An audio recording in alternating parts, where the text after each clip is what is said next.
Vamos lá, gurizada. Então é o seguinte, vamos trabalhar com dízimas periódicas.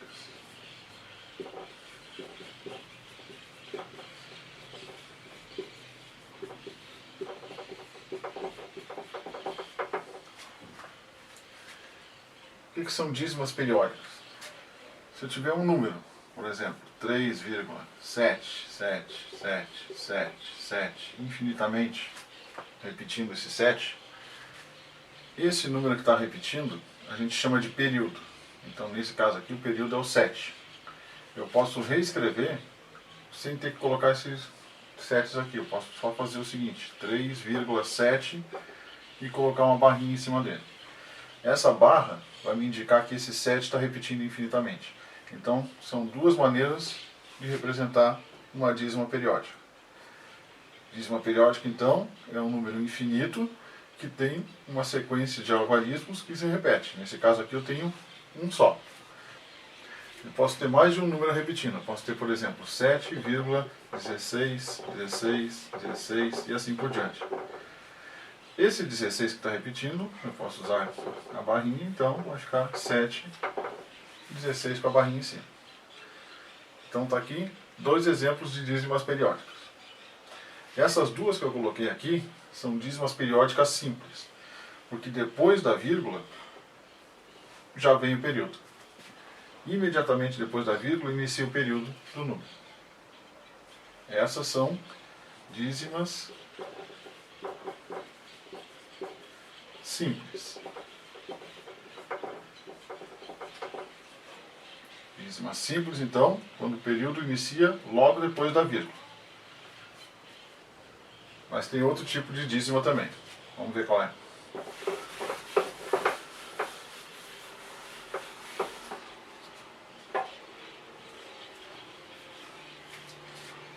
Se eu tiver um número, por exemplo, 6,4, 12, 12, 12, o meu período é o 12. Então eu posso escrever com 6,4, 12 com a barrinha. Repara que aqui, ó, antes de iniciar o período, eu tenho um outro algarismo. Esse tipo é chamado de dízima composta.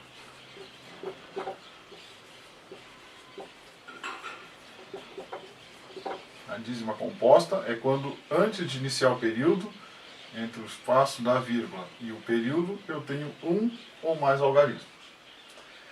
Dízima simples, o período inicia diretamente depois da vírgula. Dízima composta, eu tenho algarismos que não vão se repetir, que não vão fazer parte do período antes de iniciar esse período. Agora que a gente já tem o conceito básico, vamos adiante.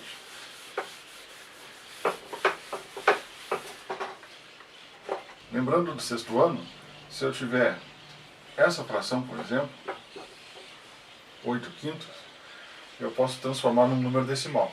Isso eu faço fazendo a divisão.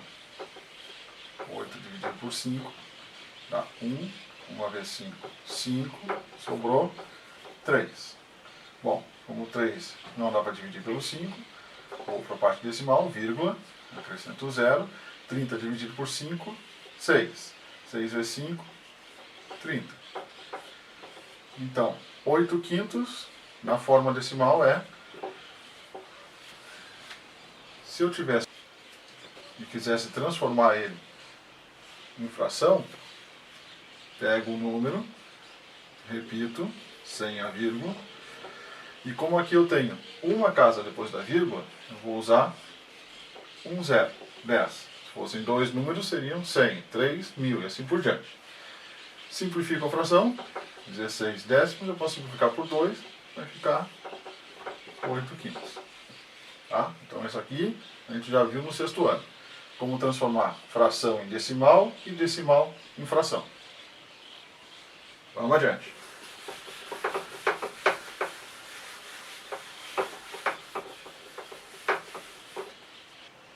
Se eu pegar a fração 34 nonos e for transformar na forma decimal, a gente acabou de ver que tem que dividir. 34 dividido por 9.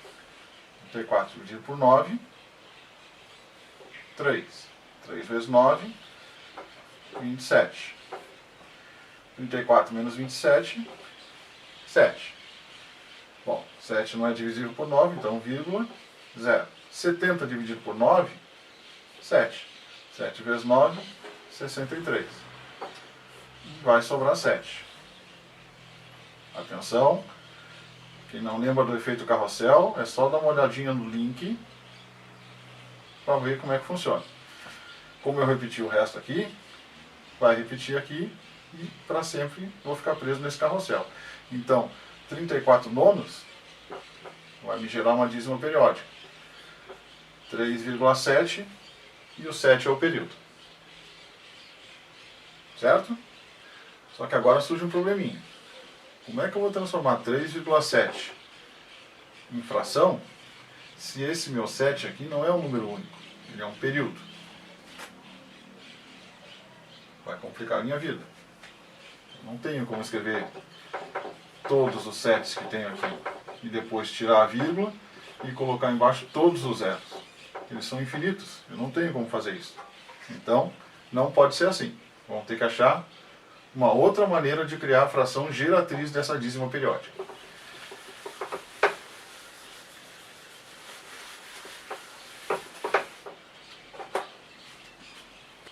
O processo parece complicado, mas depois de pegar a manha não é não. Olha só. 3,7 é a nossa dízima que a gente quer achar a fração geratriz dela. Eu vou atribuir esse 3,7 uma variável, para variar o nosso bom e velho amigo x. Olhando para a nossa dízima, eu tenho 7, tem um período de um único algarismo. Então, importante, se eu tenho um algarismo, eu vou multiplicar por 10. 10 na 1, por ser um algarismo. Se eu tivesse 2, seriam 10 na 2. Se fosse 3 números repetindo no período, 10 na terceira, e assim por diante. Então vamos lá, vamos multiplicar essa minha expressão por 10. Vou escrever ela de novo aqui em cima, só que multiplicada por 10. Então, lembre-se, como aqui eu tenho uma igualdade, eu preciso fazer dos dois termos.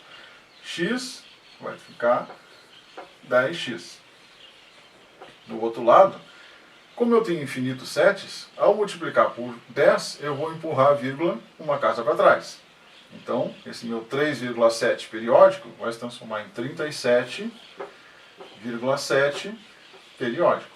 Eu simplesmente empurrei essa vírgula para trás de um dos sets. O primeiro set que tinha aqui passou para frente da vírgula. Bom, feito isso, vamos subtrair.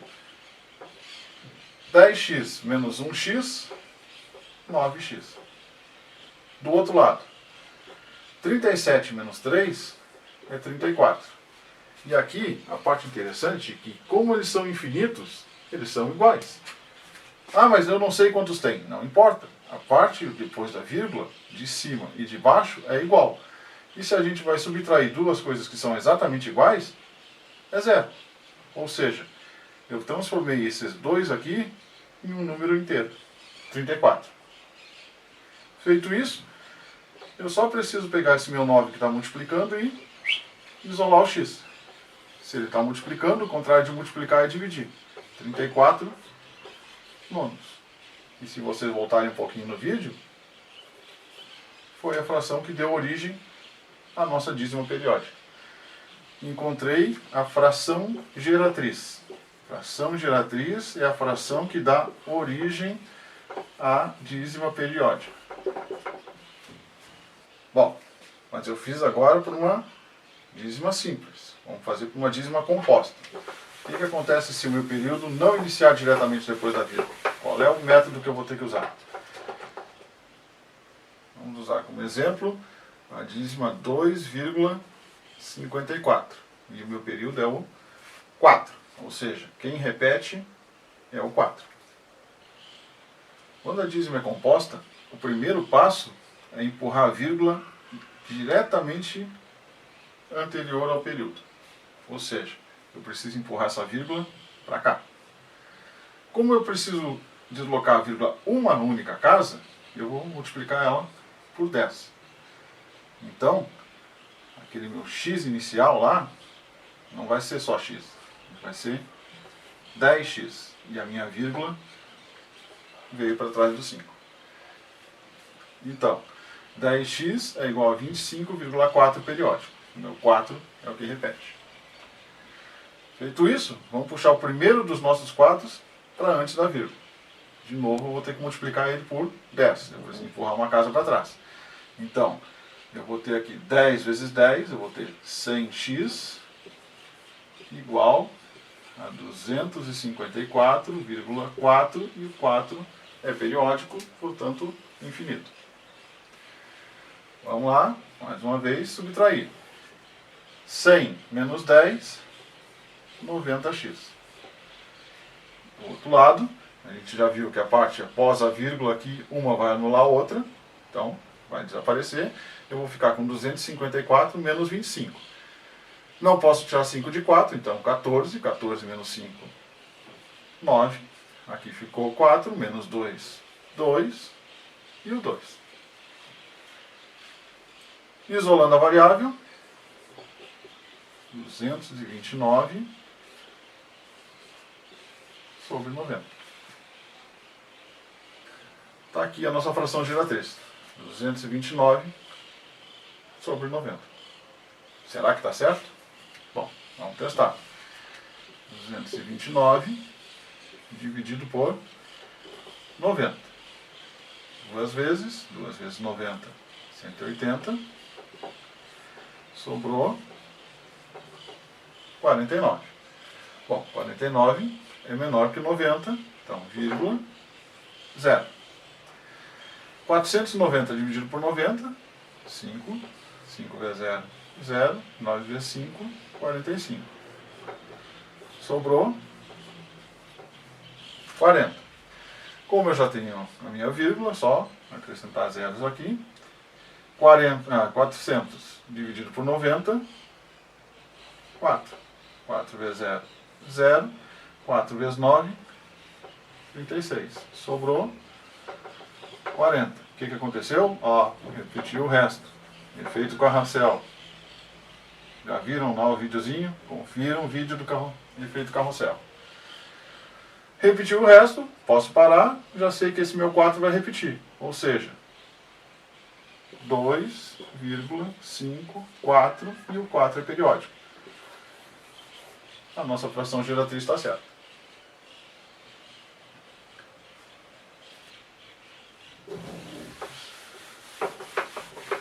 E agora que a gente já sabe como fazer as frações geratrizes, vai ficar um desafio aqui, que a gente vai responder na próxima aula. Quem é maior? 1 ou 0,9? E esse 9 é periódico, portanto, 0,99999 infinitamente. Quem é maior? 1 ou 0,9 periódico?